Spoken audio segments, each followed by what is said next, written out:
And it's easier said than done. Ignore the cameras. All right. My name is Petra. I embraced Islam 1 year ago when I was 33. I came from Czech Republic. Well, when I was born, it was Czechoslovakia. And my hometown is Kladno, which is the biggest nearest city to Prague. My family, I cannot say we were religious because back in communism there was the support of the church was not there.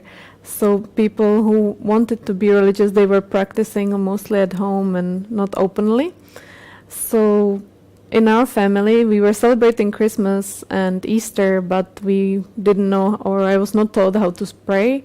There was no Sunday school when I was kid, or any religious studies at school. So I was not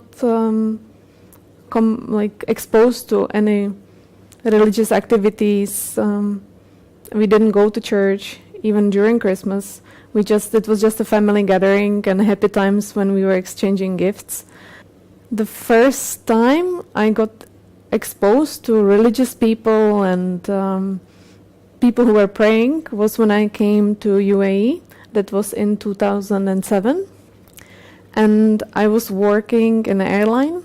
And whenever we took off with the plane, I saw my colleagues sitting next to me praying. Either they would make the cross and they would pray, they were Christians, or because it was Arabic airline, before every takeoff there was a prayer showing before they will start doing the safety video. So hearing the prayer before every takeoff, it has an impact on you. Like you already know the words and you are looking forward, because then everything had to stop. We couldn't do any service and we were just there sitting and waiting. So these moments, I would inside me say, let's have a good flight and safe flight and come back safe. So I did it for 7 years. All these inside prayers, make this flight safe, let us all be safe. But I didn't know the meaning and the reasons or why, so I was just doing it. And then with all my friends around here that I made, some of them were Muslims, so I started to ask questions and be interested more in the reasons. What is the purpose? Why they are doing this? Why they are not celebrating other holidays but only Eid? Why is that? So by getting the answers, I was slowly more attracted to Islam. My heart got open, and alhamdulillah, that was the way how I slowly started to learn. And comparing also other religions, because coming from or seeing Christianity as the biggest religion, I was trying to get the differences between Christianity and Islam. Leaning forward to what was true, in Islam, everything made more sense. So, and Islam is teaching everybody should know how to pray. You don't need a priest to forgive you. It's just you and your relationship with Allah, that He will be the most forgiving whatever you are doing. So it's your relationship with Him. You don't need anybody in the middle. So what really got to me most was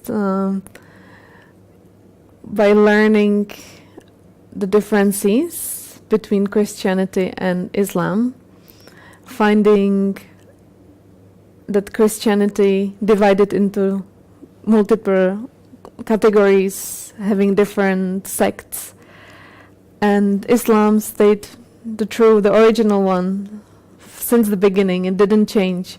So the same words, the same prayers, the same acts that were performed years ago are still valid, and by doing them, by acting them, you are having the relationship straight away with Allah. There is no priest in the middle, there is nobody.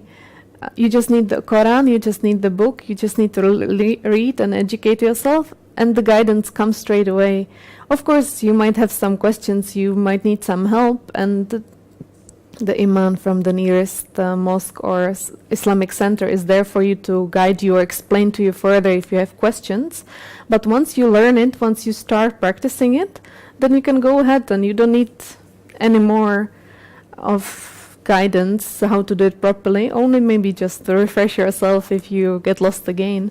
But you don't need a priest, you don't need to pay for forgiveness. You just pray and you will be forgiven because Allah is the most forgiveful. So, yeah. Before converting, by living here in the UAE more than 7 years and interacting with the local people, with the Muslim friends, I never encountered anybody pushing me to come to Islam. It had to come from me, the first step. So once I did it and I converted, suddenly everybody was interested. Like I became like a celebrity. It was so fun and so nice. Like people at work, now I changed my job. I'm not flying anymore. I'm in the hospital. That's very nice.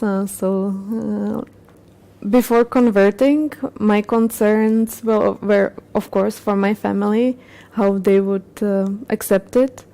And my mom, she has this sense, of course, I'm her daughter, so she's connected with me. So whenever we were Skyping, she would be like, there is something on your mind, there is something going on.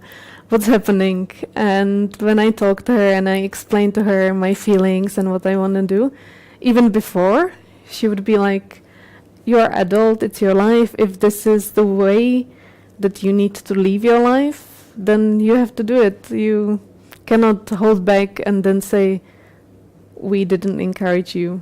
It's your life. So I was blessed in a way that I got the support even before.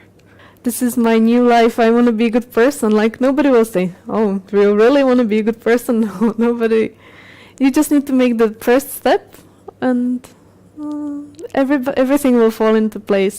That it's not bad. It's nothing. Nothing is wrong, and with the time, they will overcome. Maybe if it will be your parents or your best friends, maybe give them 1 year and they will see that you really didn't change. You're just praying and you're worshipping one God, and that's the whole change. Ask yourself also these questions. Do you believe that there is only one God? Do you believe that He doesn't have any partners? Do you believe that there is an afterlife? If you ask all these questions and your answer is yes, then nothing should stop you, because you never know if you will wake up the next day and go to the nearest mosque, go to the nearest Islamic center, ask them for advice. Every imam, he will ask you again, like, are you sure? Does it come from your heart? And if it comes, then there is no reason why another day you should not be a Muslim.